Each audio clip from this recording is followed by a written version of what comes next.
الله الرحمن الرحيم. The Quran says, you are busy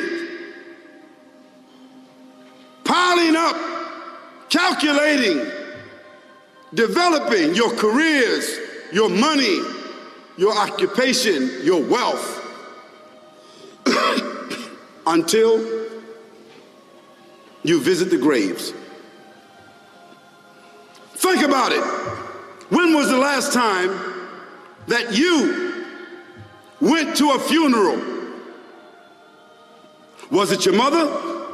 Was it your father? Was it your grandfather? Was it your uncle? Was it your cousin? Was it your friend? Was it your wife? Was it your husband?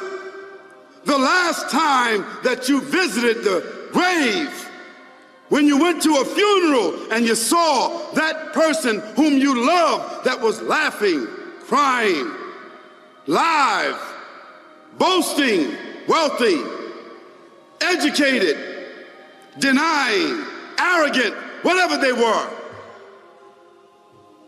What was the demeanor of the people when you walked in that funeral home? When that person was stretched out in their last suit? What was the demeanor? Were the people cracking jokes? Were they dancing? Were they clapping and singing songs? No. Silence. Melancholy. Trauma. Why? Because every person that walked in that room, seeing that person stretched out, the first thing they thought about was not the person. The first thing they thought about was that one day, this will be me. So Allah said, Alhaakumut takathur. All of us, all of you are engaged in running your mouths, doing your business, multiplying, buying houses, cars, business, whatever you're doing. And when you're told about God, religion, life, morality, you're saying, look, I ain't got no time for that. I got no time for that. I don't want to hear that. I don't even believe in God. Matter of fact, I don't even know if I'm gonna die, and if I do, maybe I'm coming back again. As a matter of fact, science is so sophisticated that I think really that they're on the verge of being able to solve the whole thing of death soon. We ain't gotta die. If we got enough money, we don't even have to die.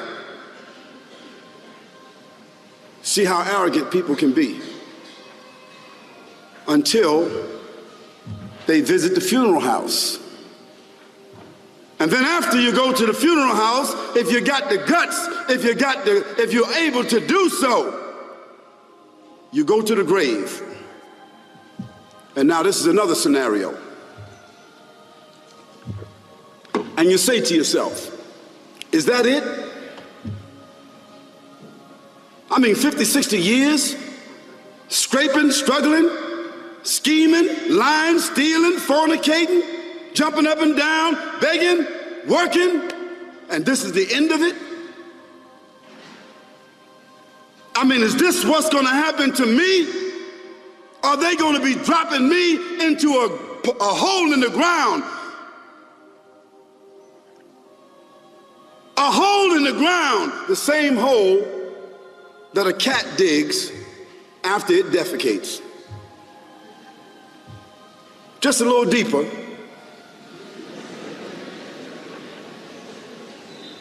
But for the same reason. The cat digs a hole because the cat has dignity. Something that human beings don't seem to have. Instinctively, the cat digs a little hole, covers it up. Humans have got to be taught to do that. But it's for the same reason. So you and I, we're going into a hole a little deeper than the one the cat dug. And all the people that's crying, pulling out their hair, screaming, almost acting like they falling in the thing with you. They want to just jump in there with you. Not really though, you know, it's all an act. Because ain't nobody really gonna jump in there and stay in there. They don't love you that much.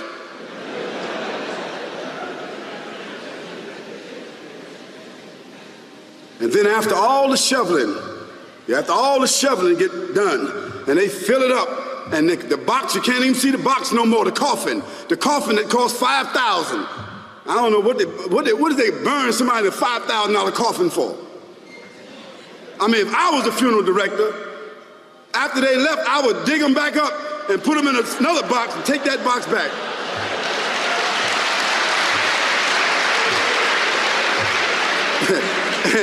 and honestly, I'm telling you, that's what they do.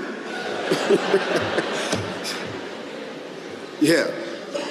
So after all the money and all the drama, and they dig that hole and put you in there and cover you up, and everybody goes back to the place, go back to mama's house or daddy's house or whoever's house, and we cook some chicken or whatever it is, and we do a little dancing and drink some scotch and forget all about that person. And then we want the lawyer to come down and talk about, divvying up the spoils. So if that woman who died had a husband, somebody else gonna marry him, you know that. And that man who died, that woman, in about 6 months or a year of grieving or whatever it is, she gonna come to understand that she needs somebody else to be with, so she gonna marry somebody. So that means if his suits are still in the closet and he can fit them, who gonna wear them? So it really means that after all this time, and the people walk away from that grave, it's over. What about that person in the grave? What's happening? Because you know and I know that death is almost like sleeping. Death is like sleeping. Your body is gone. Your body is dead. Your spirit is gone, but your consciousness is there. Yes, brothers and sisters, you and I are going to know when the people put us in that box and put us in the grave. We are going to know.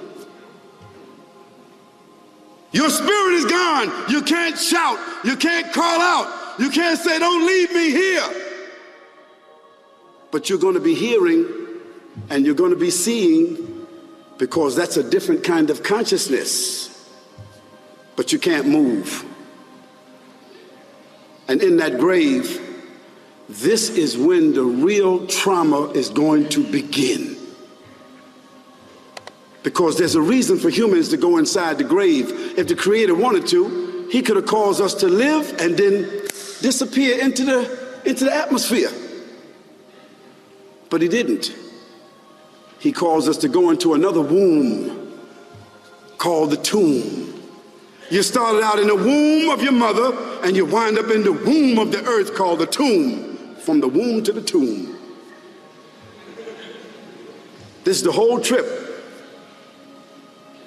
And this is what you have to think about.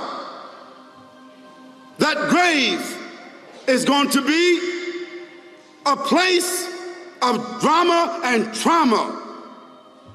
A place where you're going to be questioned before you're resurrected. And brothers and sisters, do you think that human beings that have the ability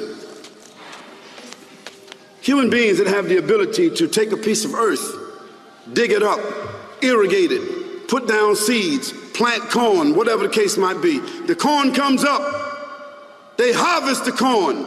Then after that, what happens? They cut it down, dig it up again, put new seeds in there, and what happens after that? Comes back up again. What happens in the winter? All the leaves fall off the trees and the earth goes dead. And what happens in the springtime?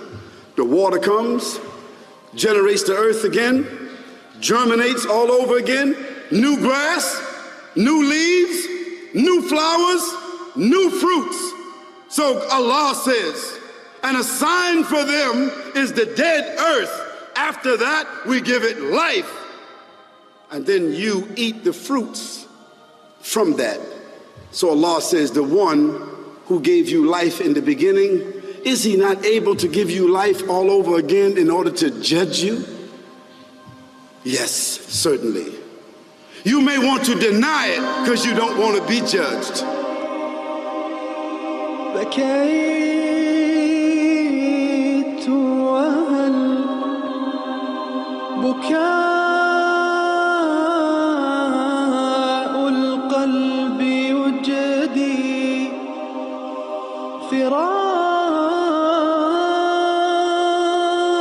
فراق أحبتي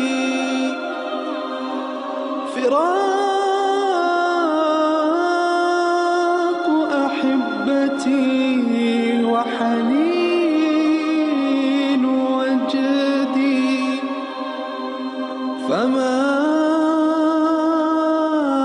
معنى الحياة فما معنى الحياة فما